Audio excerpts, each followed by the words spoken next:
Le lien avec l'Afrique est stratégique pour le Brésil. Ma venue au sommet de l'Union africaine en tant que représentant du Brésil symbolise cet engagement. Mes chers amis,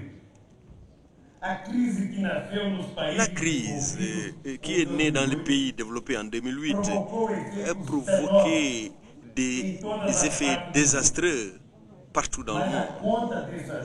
Mais la résolution de cette crise ne sera pas supportée uniquement par les nations pauvres ou émergentes qui ont besoin d'agir ensemble pour construire un nouvel ordre économique et une nouvelle gouvernance mondiale qui prenne en compte le scénario géopolitique actuel, complètement différent de la réalité des 60 dernières années.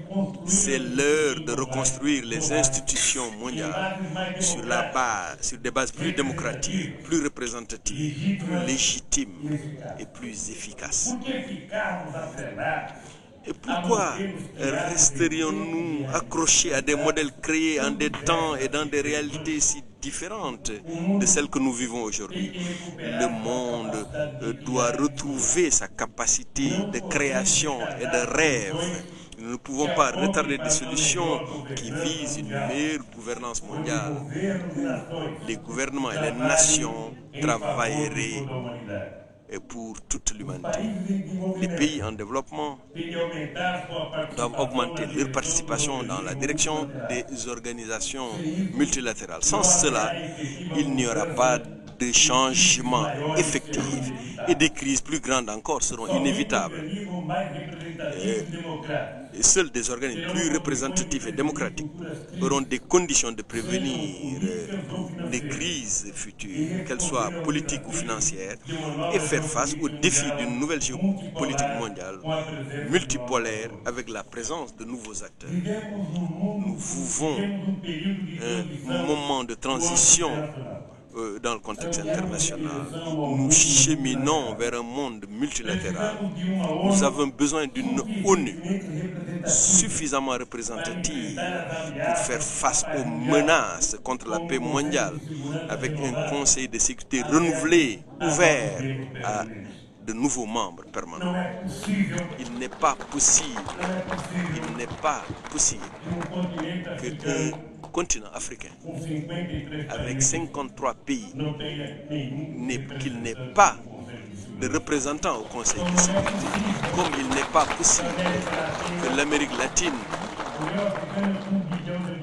l'Union africaine avec 1 milliard d'habitants, l'Amérique latine avec 400 millions d'habitants sans représentants. Cela n'est pas possible. Cela n'est pas possible.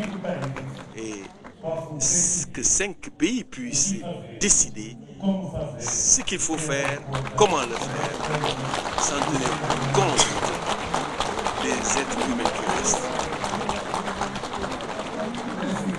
Nous avons besoin d'une ONU capable d'avoir le courage de demander un cessez-le-feu en Libye et de constituer une table de négociation pour trouver une solution en vue de la démocratie à laquelle nous rêvons. Nous sommes en train d'assister les pays les moins importants de l'Europe, l'Espagne, le Portugal et la Grèce. Ils sont en train de payer pour une crise qui n'est pas apparue dans les pays pauvres. Cette crise est apparue aux États-Unis avec les banquiers américains, avec la spéculation dans les pays européens les plus riches. Et qui va payer? Ce sont les pays pauvres d'Afrique, d'Amérique latine et de l'Espagne, comme ils sont en train de le payer aujourd'hui.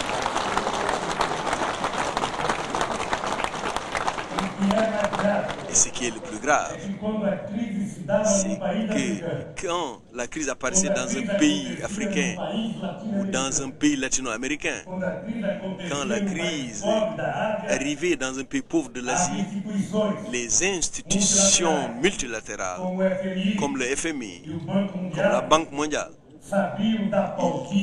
Ils avaient donné des dictats à nos pays. Ils déterminaient notre comptabilité. Ils déterminaient nos impôts. Et ils sont en train de le répéter en Europe. Ils veulent que l'Espagne renvoie les travailleurs, qu'il diminue la pension des retraités, qu'il diminue l'espérance des jeunes. Mais jusque-là, aucune banque n'a payé ce qu'ils ont gaspillé pour les Américains qui avaient mis leur argent dans ces banques. Les institutions multilatérales avaient des solutions pour tous les problèmes de nos pays, mais ils n'ont pas le courage de dire un mot comment le président Obama doit résoudre sa crise immobilière et économique, ou comment l'Allemagne doit résoudre le problème de la Grèce et ne pas permettre que les victimes payent pour un crime qu'ils n'ont pas commis. Pour cela, mes chers amis, mes chers compagnons, j'aimerais conclure en soulignant que renforcer l'unité ne signifie pas méconnaître les différences. Nous agissons dans des scénarios économiques, politiques et sociaux distincts. Nous avons des spécificités culturelles et des trajectoires historiques qui nous sont propres. Nous ne cherchons pas des modèles uniques. Nous ne cherchons pas des unanimités. Notre force se trouve dans la capacité de construire l'unité à partir des projets souverains. Plus que jamais, c'est l'heure de renforcer le processus de coopération solidaire entre l'Afrique et le Brésil. Mes chers amis, j'ai cessé d'être président du Brésil, mais grâce à Dieu, nous sommes parvenus à élire au Brésil pour la première fois une femme présidente de la République du Brésil.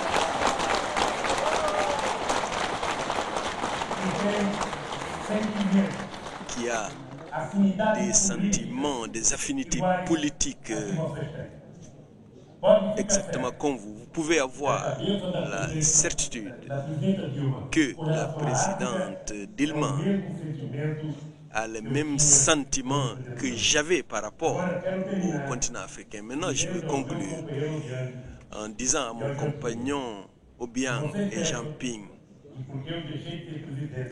si vous pensez que comme je ne suis plus président, vous ne me verrez plus, vous vous trompez. Et mon cher ami Bouteflika, je continuerai avec le temps que j'ai. Je continuerai à travailler pour voir si nous pouvons faire du continent africain un autre continent vu d'une autre manière. La photographie qu'on montre de l'Afrique, c'est une photographie avec plein de préjugés. Et pour montrer qu'il n'y a que la pauvreté et la misère.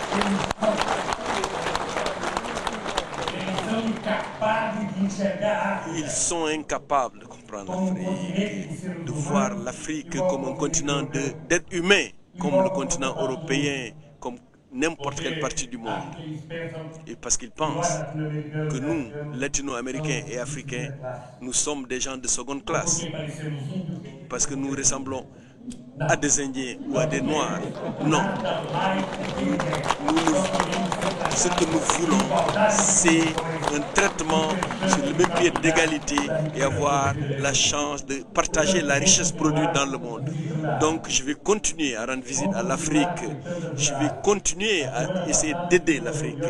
La semaine passée, j'ai réuni tous les ambassadeurs africains du Brésil avec les intellectuels spécialistes de l'Afrique. Et le mois prochain, j'aurai une réunion d'entrepreneurs qui sont intéressés par l'Afrique. Et vous pouvez être sûr, je vais continuer à taper à la porte de vos palais pour demander des audiences et partager avec vous l'expérience positive du Brésil. J'aimerais conclure. Je n'ai rien de plus, de moins cher que de m'occuper des pauvres. Il n'y a pas mieux que ça. Un riche, quand il entre dans le bureau du président, il demande 1 milliard. Le pauvre, quand il entre, il veut du pain, il veut du travail, il veut la dignité.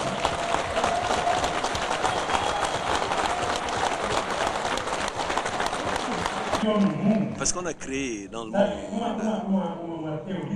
une théorie que ce qu'on fait avec les pauvres, c'est du gaspillage. Ce qu'on fait avec les riches, c'est de l'investissement.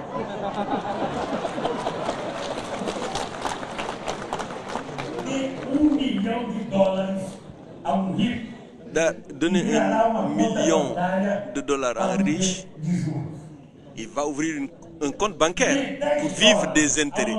Donner 10 dollars à une femme pauvre et il va transformer cela en alimentation pour les enfants. Je pense, j'aimerais vous dire, chers camarades, que le Brésil maintenant la direction générale de la FAO n'aura de succès que si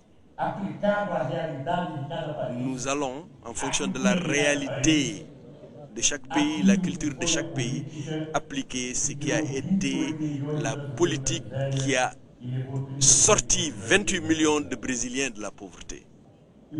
Cela n'aura de sens qu'avec cette politique et avec le même courage que j'ai demandé.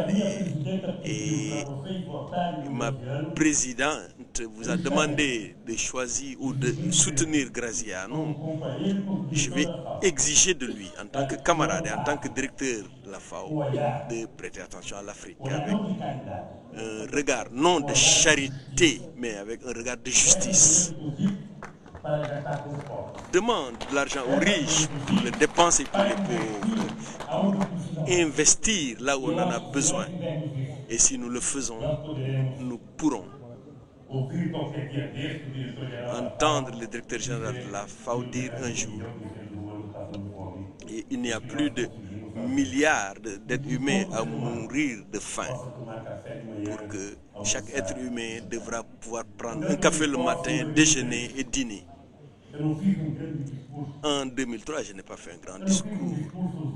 Je n'ai pas fait de discours, Zuma, sur le socialisme. J'ai dit, si je termine mon mandat, la grande phrase que j'ai dite en janvier 2003, si, en terminant mon mandat, je suis parvenu à donner à chaque Brésilien le fait de prendre le café le matin, déjeuner et dîner, alors j'aurais été utile comme président de la République de mon pays. Et nous avons prouvé que c'est possible de faire beaucoup plus. Je vous remercie, président Obiang. Merci, Jean-Ping. Bonne chance au sommet de l'Union.